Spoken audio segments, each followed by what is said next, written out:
So, in the previous videos we used this circuit to control our motor so that we could vary the output of our generator. And we did that by incorporating a variable resistor here, and that allowed us to control and vary the voltage to our motor and therefore vary the output of our generator. And we measured that using a multimeter. Here's our multimeter. We were looking at the voltage output. So here's our voltage scale, our volts DC scale. Here's our 20 volt setting. And you can see that we've got 3 sockets on our multimeter. One marked COM and one marked volts, ohms and milliamps. And that's the one we're going to use to measure our voltage. We're going to measure the voltage to our motor. So I'm going to connect a lead from a volts, ohms and milliamp socket to the red positive terminal of our motor, and then a lead from our COM socket of our multimeter to the black negative terminal of our motor. And whenever we're using a voltmeter, we always put it in parallel to the component that we're testing. So if I switch our multimeter on to 20 volts DC, switch our circuit on, we should be able to see that I've now been able to achieve 4 volts at our motor. So we'll try and keep our voltage to our motor consistent. Next I'm going to use another multimeter, but this time I'm going to measure the current. So you can see here we have an amps DC setting here, scale, and we're going to use the 200 milliamp setting.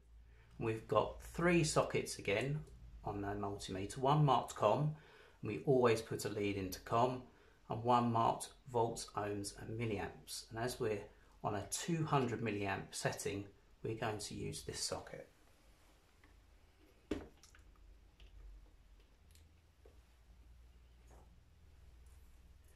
I'm going to connect a lead to COM on our multimeter and connect it to the black negative terminal of our generator, and then I'm going to use a lead here in the volts, ohms and milliamp socket and connect that to our positive terminal of our generator. And then I'm going to switch our multimeter on to 200 milliamps and switch our circuit on. And now we have a voltage of 2.76 volts, and we have an output from our generator of 35.1 milliamps. If I was to switch our multimeter from our generator onto voltage, so again 20 volts DC, so they're both offering the same setting on both our multimeters, and I switch our circuit on with 4 volts at our motor, and our output is 2.63 volts. So on our setup at the moment you can see that we have 2 flywheels and our drive belt. Our flywheels are 24 millimeters, and what we could do, we could investigate different size flywheels and see if that affects the output of our generator. So I have some different size flywheels here. We have 18 millimeters, 12 millimeters and 10 millimeters. So let me switch our multimeters off first. And I'll take our drive belt away. And what we're going to do first of all is we're going to compare the output by using the same flywheel on both our motor and our generator. So the first ones we're going to try are the 18mm flywheels. Already been using the 24mm flywheels, so we know the readings already from those. So I'll connect our flywheel to our motor here and then reattach our drive belt.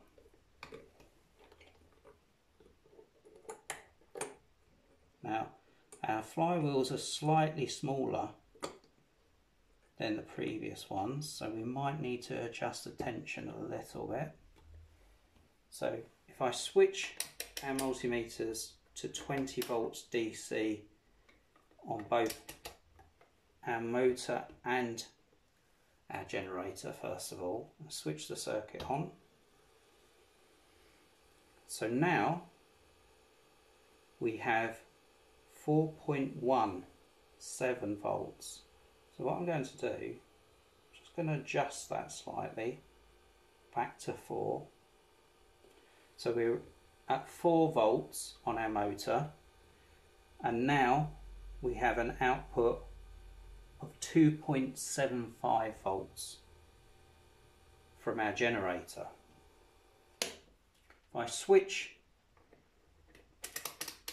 our multimeter to 200 milliamps, now we can measure the current output.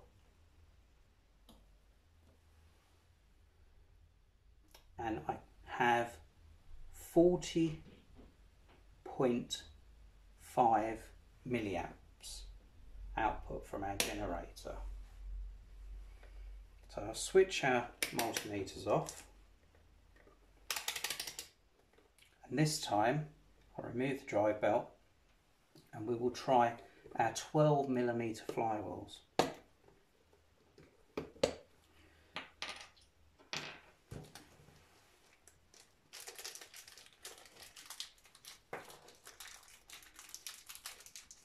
Okay, so we try our one on our generator first, and then we attach the one to our motor. Then we reattach our drive belt. Remember that all the time we're making our flywheel smaller.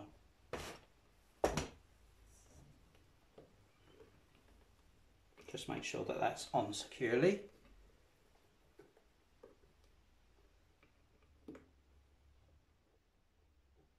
You can see that our drive belt is very slack. So I'm going to adjust the tension between our motor and our generator, and then we're going to measure the voltage first. So I switch both our multimeters to 20 volts DC and I switch our circuit on. You can see that there's quite a lot of play in our drive belt. So if I pull that tool, so we just have 4 volts on our motor, and this time we have 2.77 volt output from our generator. So if I switch our circuit off, and again I turn our multimeter to 200 milliamps, we'll measure the current output this time, and we have 43, let's see, oh, we've got an increase by adjusting that. So we have 48.7 milliamps. So if I switch our multimeters off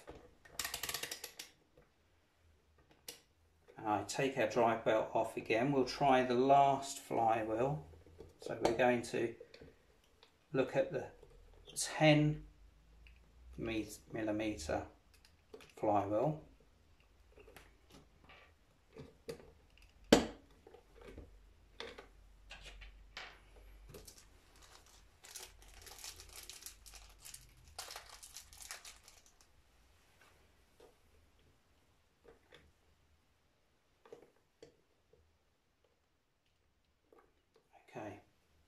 And then we'll put our drive belt back on again. So now we're using the smallest size flywheel. So we'll turn both of our multimeters to 20 volts DC. So we're measuring the voltage.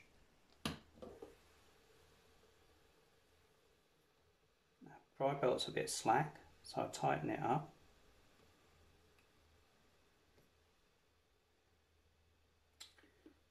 So at the moment we have 3 volts. So if I increase the voltage on our motor back to 4,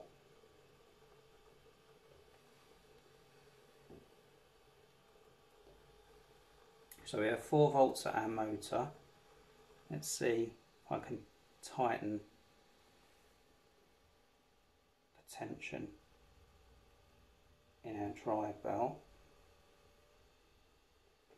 Okay, now we have a voltage output from our generator 1.96 volts. So I'll switch the circuit off, and this time I'll turn our multimeter to 200 milliamps. Let's measure the current output.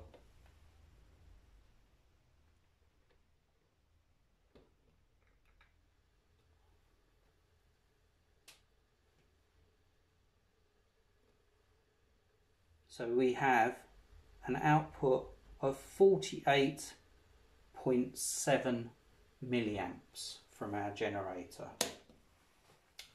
So what we've done, we've used the same size flywheel on both our motor and our generator.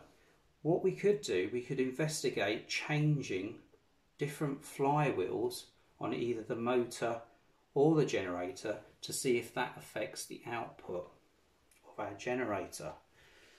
So if we stay perhaps with the 10mm flywheel on our generator, but we go back to our 24mm flywheel on our motor, and we reattach our drive belt, let's see. So at the moment we'll put both of our multimeters on 20 volts DC, so we're measuring the voltage output, and we'll start our circuit, switch it on.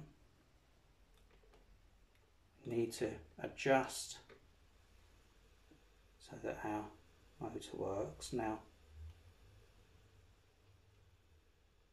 I'm going to increase the voltage so that it's at 4 volts.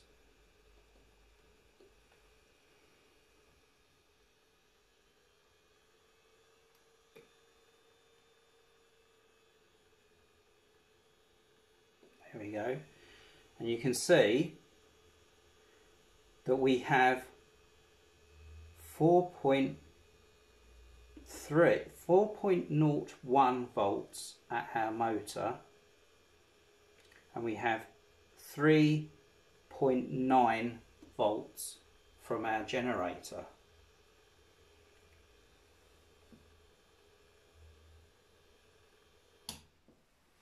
Let's measure the current output. So if I put our multimeter onto 200 milliamps, I switch our circuit on, adjust the tension again.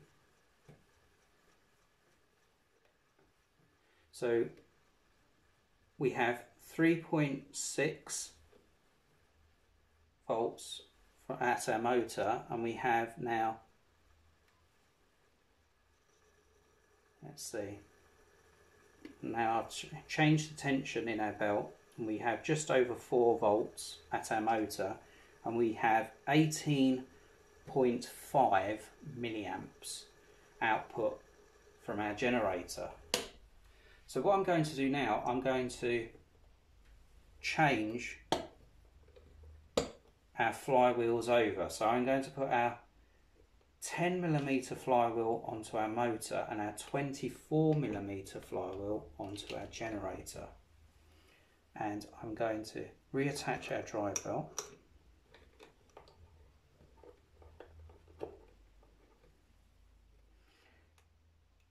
And I'm going to put both of our multimeters onto 20 volts DC, so we're measuring the voltage output.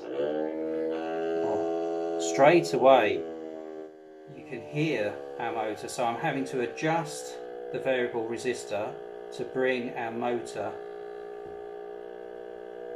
input to 4 volts, and we have a voltage output of 0.86 volts.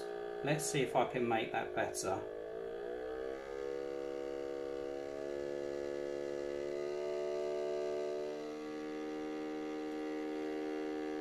So currently I now have 4.5 volts.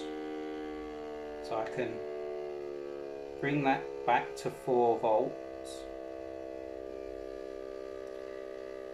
And we have an output of 0.98 volts now that we've swapped our flywheels over. If I change our multimeter to 200 milliamps, we can measure the current output this time. And this time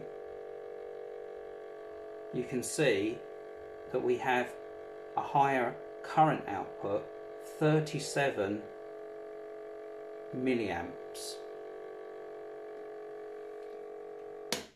So by changing the ratios of our flywheels, we can either increase the voltage output of our generator or increase the current output of our generator, depending which one is our preference. And what you could do now is you could investigate different variations of flywheel either on the generator or on the motor.